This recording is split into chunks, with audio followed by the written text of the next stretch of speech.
I'm pretty sure it was 1992, and I had just gotten out of jail once again. Well, I hadn't written to my mother in a while, and I was certain, though, that she was still living at 75 Jepson Drive in Milford, Connecticut. It wasn't that far from the old police department there. She was living in a low income housing project that kept cookie cutter capes. Thanks to SSI, she had the Section 8 there.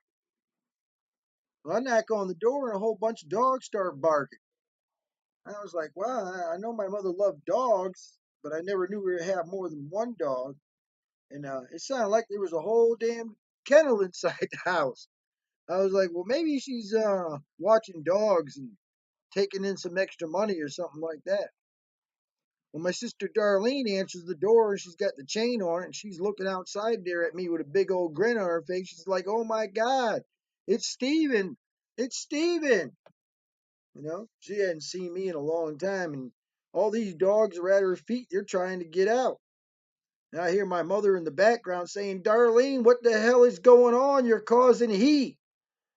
And Darlene says, it's Steven, Ma. It's Steven. She says, well, hurry up and let him in before one of these old biddy next doors calls the cops. You know they don't have anything better to do around here but call the police, and we don't need any more heat. So I was like, well, something's going on here with her and these dogs. So I get in, I get inside, and I gotta, help my sister keep these old dogs from running on out. I get in the house, there's got to be at least 10 dogs there, and I'm talking about, nice little dogs, poodles and terriers and, schnauzer, Pomeranians. I was like, man, these dogs aren't cheap. I was like, I don't know where the hell she got all these dogs, but I get inside there in the kitchen, and there's my mom. She's got a poodle, and she's holding it up in the light like this. She's twisting the doll around. She's trying to read the tag. My mother's got a bad eye due to glaucoma. And it's dead and it's blue. And she's got these thick Coke bottle glasses. And when she looks at shit, it's kind of like myopically. You know what I mean? Like a crab on the beach. It sees the shadow of a gull and it'll fight at it. It doesn't really know what's there, it just senses it. Well, that's how that eye is. And sometimes she'll look at you like, all feisty, like crabby. So she's there with this poodle. I was like, "Man, what you trying to do?" "No, I'm trying to read the number on this tag so I can call the number on here." I said, "Well, why don't you open up the shades and let some light in, and maybe you'd be able to see something?" She said, "Oh no, don't touch those shades." He says, I don't want anybody to see what's going on in here." I said, "Well, I don't know, I don't understand what's going on in here. I mean, all you got is a bunch of dogs." She says, "Well, don't worry about it." She says, "If you help Darlene get all these dogs into the bedroom, you'll find out what's going on. You can help me read the number on this tag." I says, "All right." So I helped Darlene. My nephew Mark, he came running up on me asking for $1.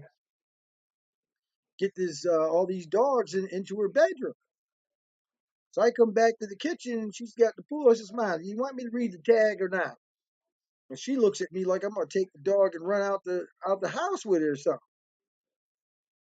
So reluctantly, she lets me hold the dog, and I, read her the number. She writes it down with these big colored markers she uses. She says, "All right, well, I'm going to let you listen to this call, but you can't say anything. I gotta operate." And Darlene, she says to my sister, she says, "You stay over there in the living room, and you'll have to wait to spend time with Steven until I get done with this call, because this is money." I says, "Oh my God." Well, she dials the number, and some woman answers. My mother goes, "Are you missing a dog?" And the lady goes, "Oh my, please tell me you found my precious." And then my mother says, "Oh yeah, I have her right here."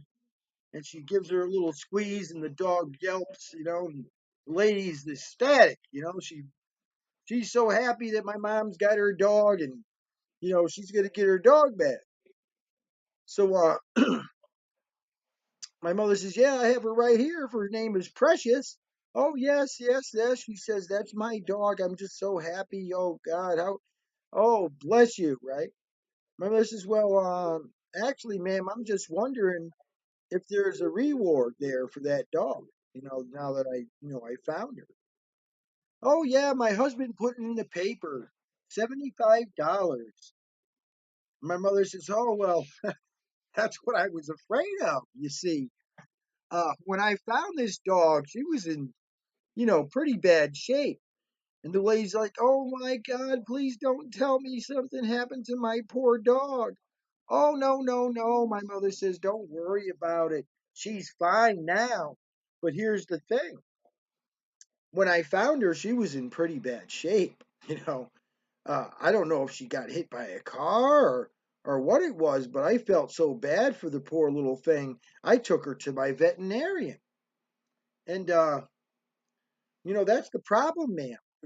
I have a $750 vet bill here, and I'm on SSI. I'm overdrawn. The lady says, well, I'd be, happy to take care of, whatever debts that, occurred, but um, I'll just, uh, I'll just have to write you a check, ma'am. My mother says, a check? Oh, I couldn't take a check. I don't even have a banking account. Besides that, I'd have to take it to one of those check cashing places. And those people are crooks. They want an arm and a leg. I can't afford that. No, I'm going to have cash. Oh, the lady hesitated. And that's when my mother made her move. She says, well, ma'am, my dog Sandy passed away a few months ago. And when I found this dog down at the Post Shopping Center, I thought God had done me a blessing, really, and put this dog in my path. And I contacted a lawyer. And I found out if you don't want to pay this vet bill, I could claim this dog as mine. Oh, no, no, no. The woman said, oh, no, no, you can't claim my dog. That's my dog. That's a part of the family here. Um, my husband will be more than happy to go and get that money for you. $750.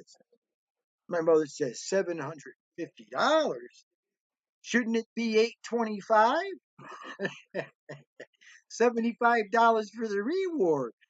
And the lady says, oh, with a little bit of hesitancy in her voice, she says, yes, yes, you're right, ma'am. Yeah, it should be 825. Oh, okay. Well, where can we meet? Well, I'll call you back up soon, and I'll let you know about that, ma'am, where we can meet. And my mother, hangs up the phone. Well, I'm looking at the dog sitting there on the kitchen table. Expensive, all white, Puyol, beautiful little dog. But my mother's holding that dog like a golden goose. I tried to pet it, but my mother is damn near broke my hand trying to touch the dog. So I said to my mother, I says, Ma, I don't get how this scam is going to work because I'm looking at the dog and you're saying the dog's all messed up and there ain't nothing wrong with the dog. And she says, oh, I'm about to fix this little bitch right now. I says, Ma, I am not letting you do anything to that dog. Mother says, what do you think I am, sick? I wouldn't hurt this little dog. All I got to do is this little operation.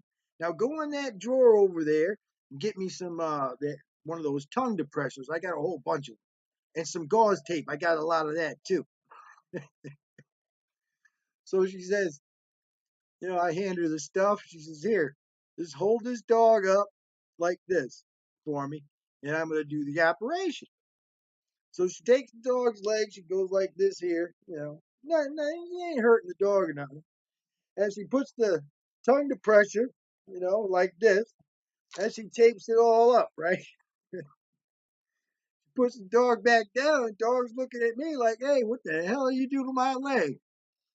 I was like, hey, man, I'm not in this one. This is something my mom's doing. You know. So now my mom says, well, go in there and get me a bottle of them, empty pill bottle I got in there. I got some fake aspirin in there. And there's a whole book of vet slips that I got from So I get those to her, and she's sitting there, and I'm looking at what she's writing. I said, "Son of a bitch, he's writing line." I says, "Mom," I says, "you're filling that out like you was a vet." She says, "Yeah, so what?" I says, "Well, where the hell did you learn that?" She said, "Oh my God." She says, "Didn't I train you anything?" She says, "All I did is I went to a vet. I asked him to give me an estimate in writing to repair, a dog's broken leg, and he gave me that. And I'm just copying the slip over again. I've copied it so many times, I got it memorized." I says, "No shit, I bet you do." $825 a pop. Well, this lady here, I forgot to tell you when she was talking to my mom. She says, I don't know how my dog got it loose because she was in my car when I went into the store. I just was running in for a few minutes and, I left the window down, right? A little bit. And my mother says, "Well, you left your dog in the car in the heat? I would never do that to my dog. That's dog abuse, animal cruelty. That's just horrible that you would do such a thing, man."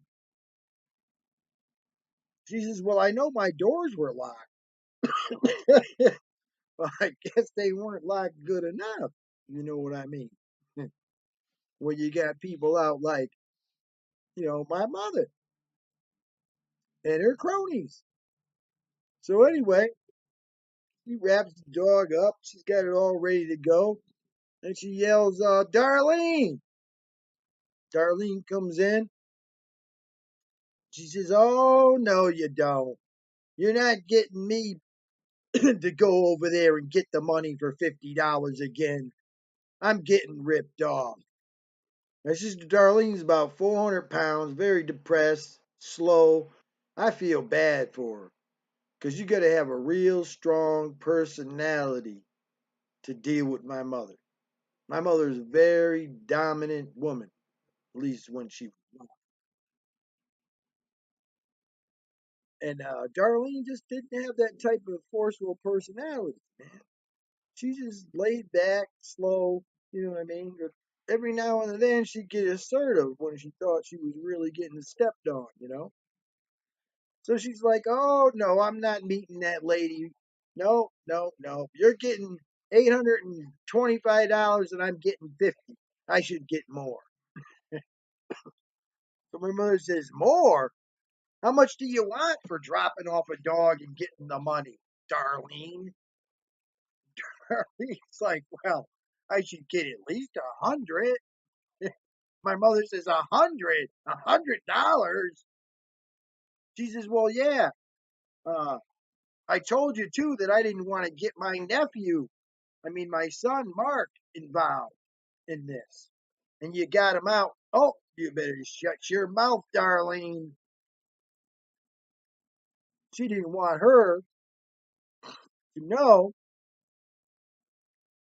what was going on. Oh man, I fucked this video up.